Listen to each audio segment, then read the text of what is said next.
Yeah, well, this may be the one and only video in 4K because I'm burning through batteries so fast I can't charge them fast enough to even... I mean, I have like 12 batteries and I've got 2 left. And I've been shooting, I don't know, half a day maybe? I used to go like days on this set of batteries I had, so... I don't know about this. We'll see.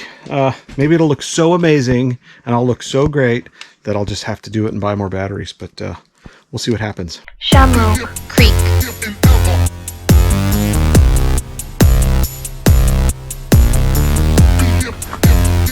Happy New Year. It's finally 2023.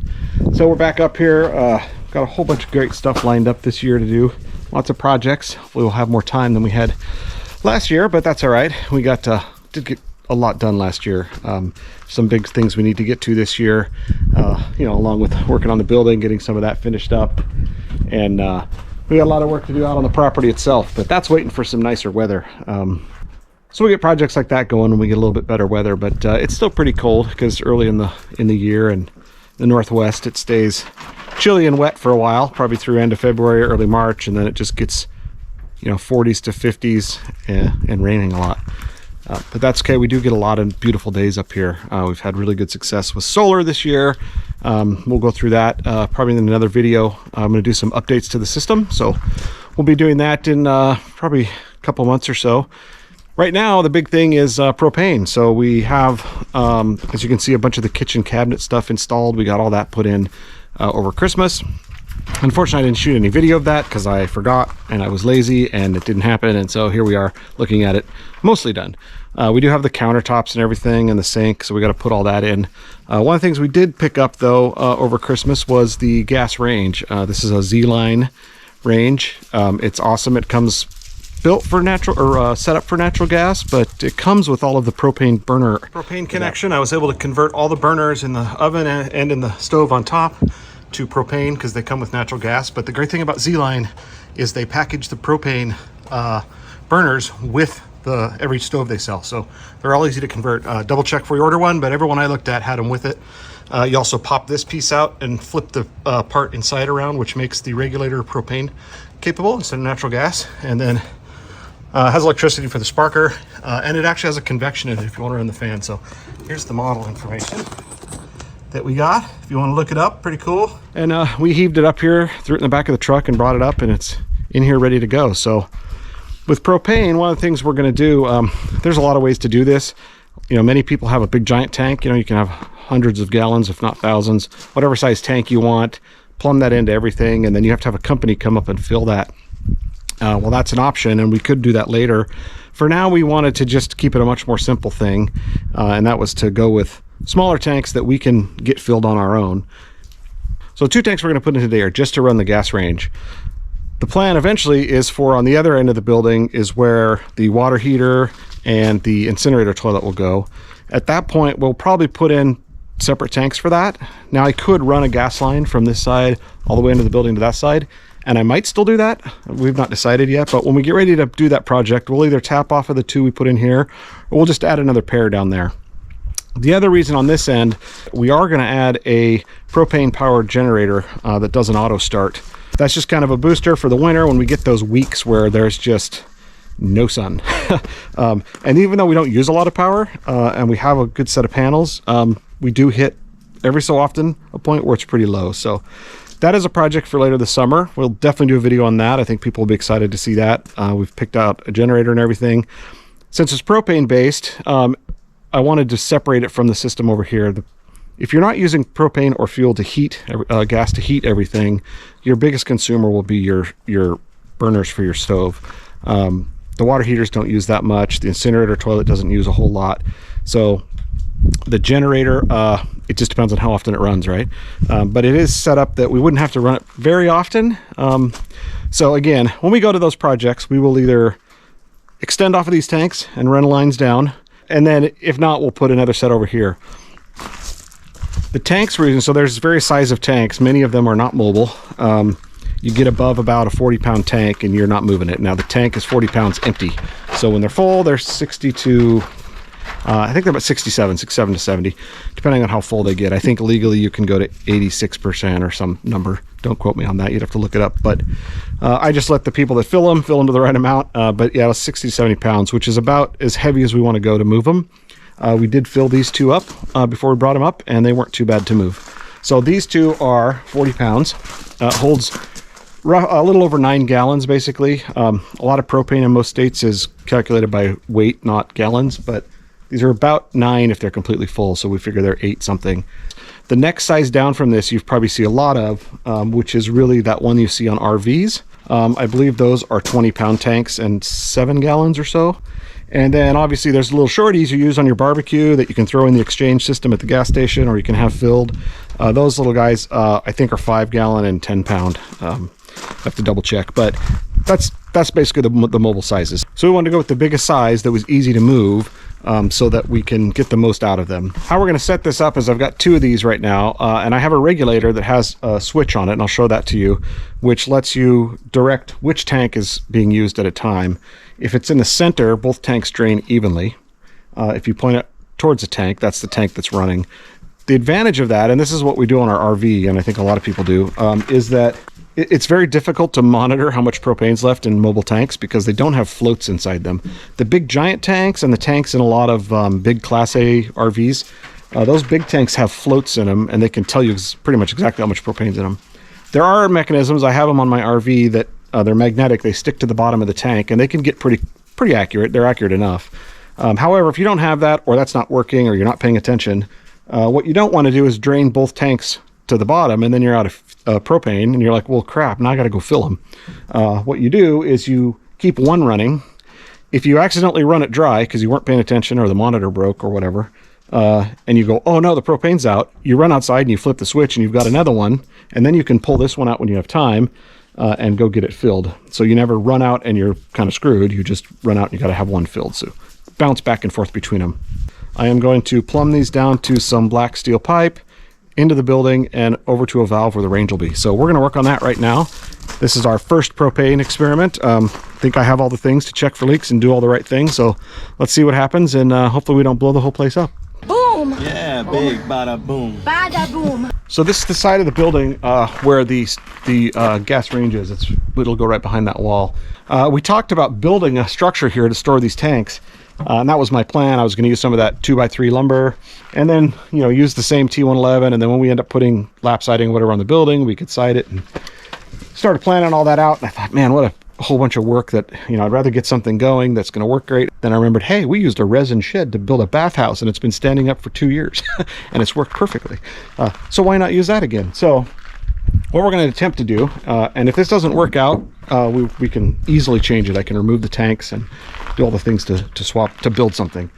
We are actually going to use one of those cabinets that you buy for your back porch to store things in. They're completely resin, right? Like Michelle assembled this a little bit ago for us. So it's, you know, just a big resin box. These things are super sturdy. We're going to put this here. We will actually mount it to the ground and to the building. It has a top and doors. The nice thing about this is we can slide the tanks in and out, bring them right off the deck here, and haul them away to fill them or bring them back. So what we'll do is we'll install this here. We'll run a hole through the wall and into the building where we'll put the black steel pipe that'll carry the gas line, or they'll carry the gas.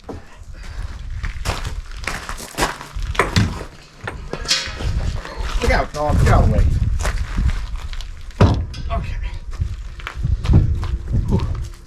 Kind of heavy. This is the regulator I was talking about, same as they use in recreational vehicles and trailers. And there's the valve where, when it's in the center, draining both tanks at the same time, points to the tank it's using at the time. So these are pretty short, so I have to figure out where to mount this so the tanks can reach to that. And then once we have that all figured out, we can figure out where the main line from the house will come in and try to align that with where the stove is. So Michelle's idea was like, let's just drill the hole from the inside, because then we know exactly where we want it. So we'll do that. So we can move this for a moment.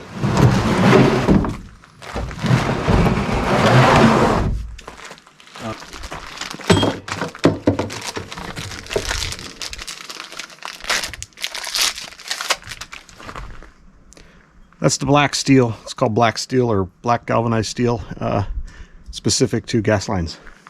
You can use non-black steel and use normal galvanized steel if it says it's okay for gas, and that's only because there's a zinc coating in some of it that can flake off and clog gas systems.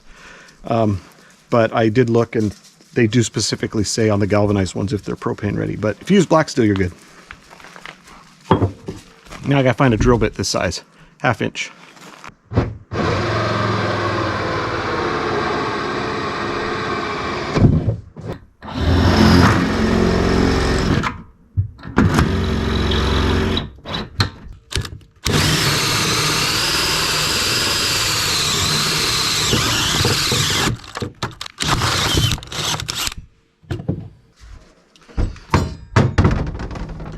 Now I'm going to try to drill through this box and hit the hole on the other side, and then we have a pass-through for the pipe.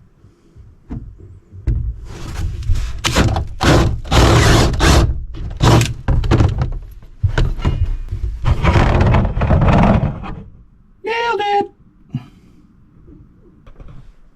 So now we have a pass-through all the way through. So I'm going to actually secure this down to the decking and back to the building, and then we'll run the steel pipe through, put the valve on one side, and then secure it down, and then we can fill that with spray foam just to keep, you know, bugs and critters and cold air from going. What's my favorite saying in the Northwest? Stainless steel. As I say every time, and I don't know why I keep repeating it, stainless steel screws are worth every penny. In case you're wondering why I talk about stainless screws all the time, stainless screw put in 2.5 years ago. Galvanized normal washer put in at the same time.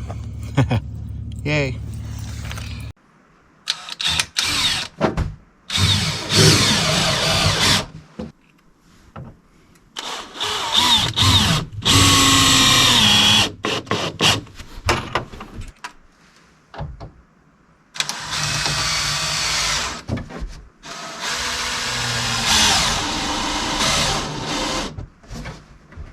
So a bunch of parts here to assemble, from the steel pipe through to the valve on the inside. So I've got to put the valve on one side of this, which will be on the inside.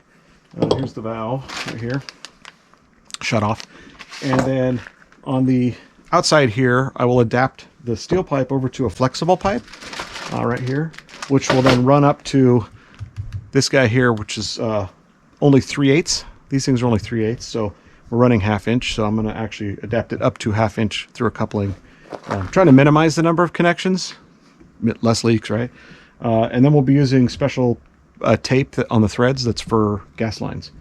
So I'm going to actually assemble some of this, make sure I have all the parts, just kind of tighten them all together a little bit, make sure it all works. And then if it does, I'll start using tape and we'll crank them down and start putting them in. So if it works out, I'll actually be sending this video out to YouTube in 4K. I thought this year I'd try to move to 4K, just see if I could do it and see how it worked out. So I bought some bigger SD cards to handle the larger file sizes and the cameras and stuff. One thing I didn't think about was these cameras burn batteries almost twice as fast running in this mode, and they get really warm. But so I've already burned through twice as many batteries as normal today, which is frustrating. So we'll see how it goes. Hopefully I can produce this in 4K and it's worth it. And if not, I'll just go back to the other way. Also, that lets you see me so much better. Okay, so we're going to go from the 3/8 through this little coupling, which is goes from 3/8 to 1/2. This 1/2 then is just a normal FIPS, and then it's going to go to a flare because the flexible hose I have requires flares. I'm not a gas expert. I'm not a plumbing expert. I am not a pipe expert, but I did read lots, and I've done it in the past. Some, not much really gas, but a lot of plumbing. But I did read up on FIPS versus flare. I'm not going to explain all that to you because you can just go find a better Google video that's smarter than me and learn about it, or go online and read up on it. But the flexible pipe uses the flare, so I've got to make sure I adapt to that. Flexi pipe will go from here in down to the 1/2 inch black steel pipe.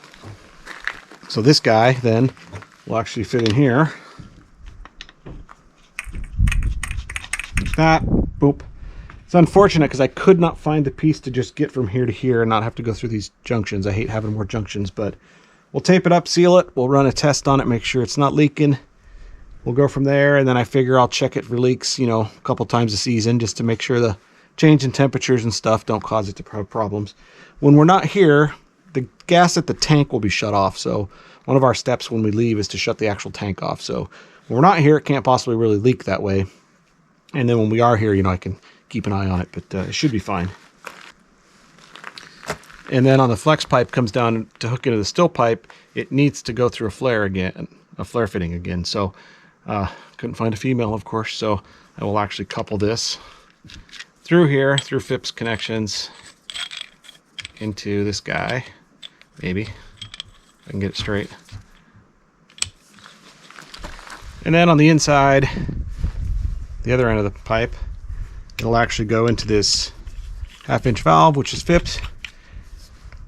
On, off, and then the output of these, by, you know, the standard is that they're flared because, you know, if you look at any gas appliance in your house, you'll see a valve right there to shut it off, and they always have a flex tube from the valve over to the unit. So the connection to the stove, I have an end that screws into that, which turns it into flare, and then the flexi connection can go between those two. So it should look about like that through the wall, and then on each end just connect up to its appropriate spot.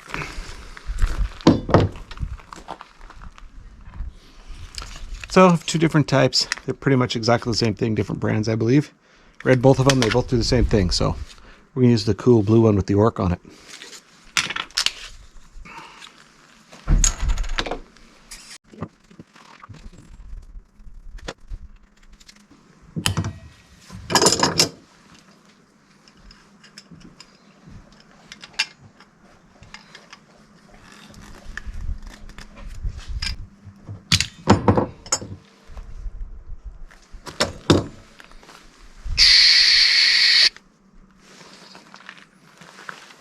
Big bada boom.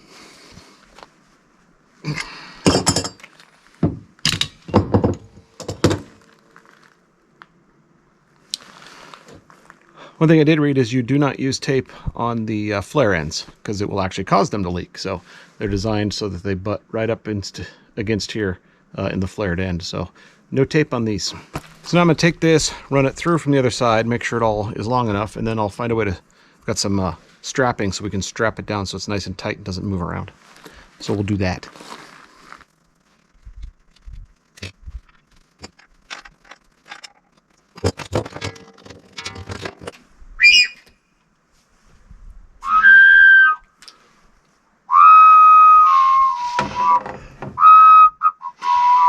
It's like a didgeridoo.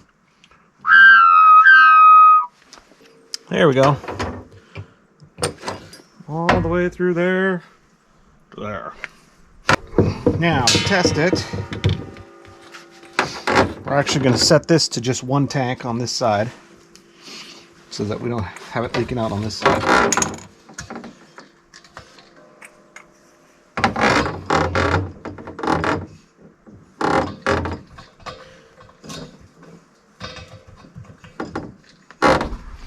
You can see this is just that standard connector that you use like on your barbecue and everything else that's for portable tanks. I don't remember what the name of it is, but kind of nice. They're just standard and handy. So I'm going to make sure this valve is shut, and it is. Closed, open. And then we are going to, I'm going to open this up a little bit and just listen to see if I hear anything obviously gushing out, and make sure it's not coming here. If it sounds okay, then I'm going to shut it off. I'm going to grab all the stuff to test everything, which is a liquid that you put on the joints to see if they're bubbling to let you know propane's coming out. And then I have a little tiny cheap tool that it's like a sniffer, can sniff gas, and it tells you if it senses gas anywhere. So I'll grab those. But let's do a quick test. No big bada boom. Here we go.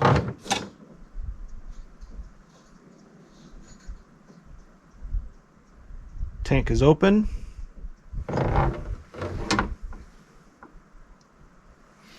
I hear nothing, which is a good sign. All right, closing the tank again. It's closed. I'm going to open this. Should let out whatever's in there. Little puff right there. Leak detector. So this is the stuff that you put on all the connections. You can use water, but this is blue, so I guess it's more obvious to see. I just picked this up at the big box store where I got all the rest of the parts. So, and then I also have this inexpensive HomeFlex electronic gas leak detector. No, we're not sponsored by HomeFlex. They make a bunch of actually really cool interior wall gas line stuff called CSST. Pretty neat stuff. I actually looked at it. I might use it in the big system. For this small connection, it just seemed like a waste of money. So, because there's not much to do here, but this, I think you can, get real next to anything, get real close to it, and it'll tell you if something's going on. So we'll use them both. Battery life expectancy, 1,000 minutes of usage. Man, you could detect a lot of gas in 1,000 minutes.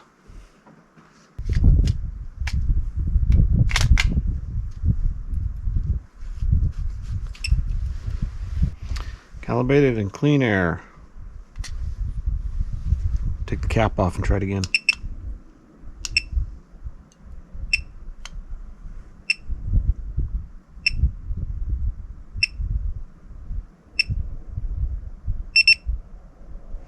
Excellent. All right.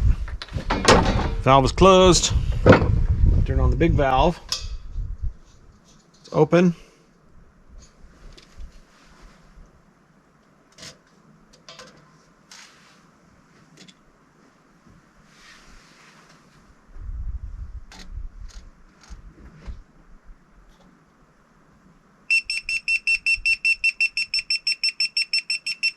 Looks like maybe a little bit right around here. That could be from these connections on these pipes and stuff on this pre-built thing. We'll check those though. Let's check down on this guy.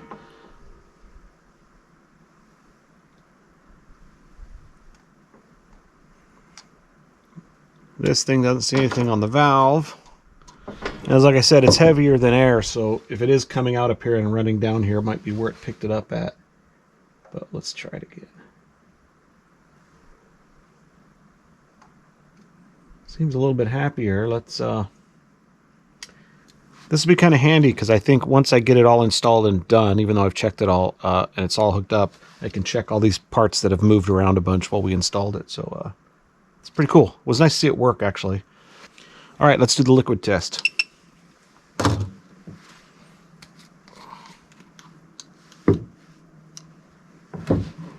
So this valve's still off. Main valve is still open, so there should be propane in this whole system all the way to this valve. And I just cracked it a little bit and heard it come out, so I know it's there. So let's put some of this on this piece around here.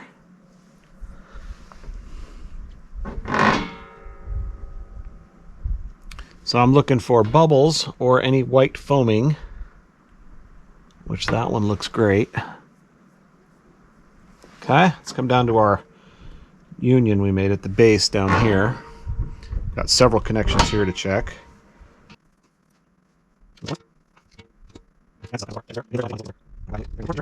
No even like small amounts of white foam. I don't see any bubbles anywhere. Looking good. Looking good. Okay, we're good up to here. Now we'll check this side. And this is the one where the gun went off right here just for a second, which could have been, like I said, propane coming down from up here. But let's leak test them anyways. Liquid test them. This flare connection right here, when I moved it a little, it did bubble a little, so I think that's what the detector caught earlier. So I have to take this off anyways to run it through the wall. When I put it back on, it might just not be tight enough, so I'll retighten that, and then we will check that one again. And if it looks good, we'll be ready to go. So I'm going to disconnect all this, run this pipe through the hole in the wall, and we'll reconnect it all, and we'll hook the other tank up. And if it leak tests at that point, we have our first propane in all the way to the valve. All right, I'm going to go run this through the wall. Should come out right there.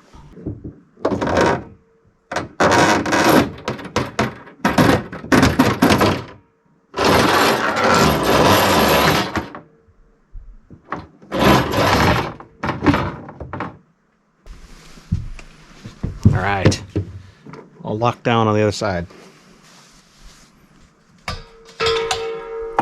So now we need to mount this guy up on the back there so that we can reach both tanks. So I'm going to grab the other tank, make sure it lines up.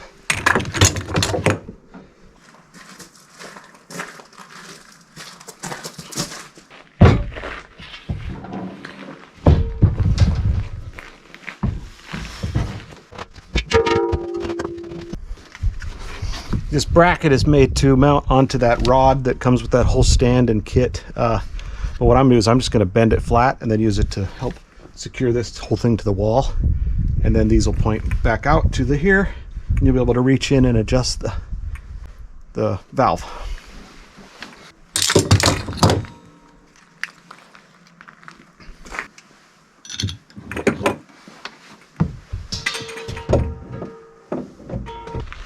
The magic jar of random bolts and washers and nuts. For all those weird times you need something you can't find.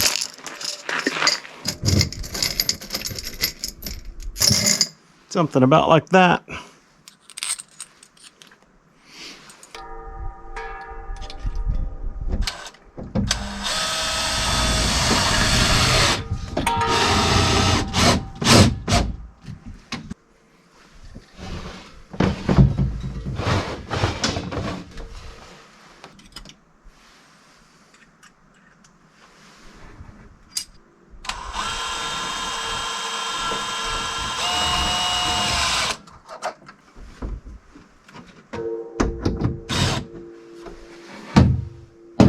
There we go, nice and solid. Connect the hose right there. We'll recheck that for leaks, and then these can come right up to the tanks.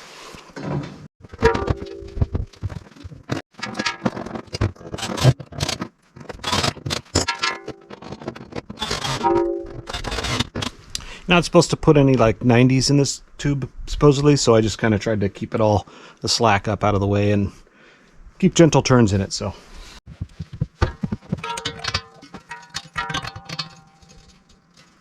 all hooked up, ready to go. I'm going to open both, let both pass through, and then I'm going to leak check everything with the liquid again. And if that's clean, then we are ready to move on to installing the range.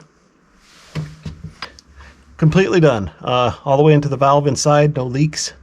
We had the one tiny there on that flare. I cranked that down and it seemed to be okay now. It was very, very tiny though, but I'll keep an eye on it in case we move. If we move the tanks around, I might check it each time, but pretty simple to check. That little, this little thing, just if you hadn't used one or you're thinking about it, man, that works really good. It found the one spot, and then I used the liquid to confirm where it was, and yeah, this thing's pretty sweet. It works on natural gas and everything. So anyway, and it was super cheap. Like, it wasn't an expensive tool. You can find it in the section of like places like Home Depot or Lowe's that have the gas parts, the pipes and the fittings and stuff for gas.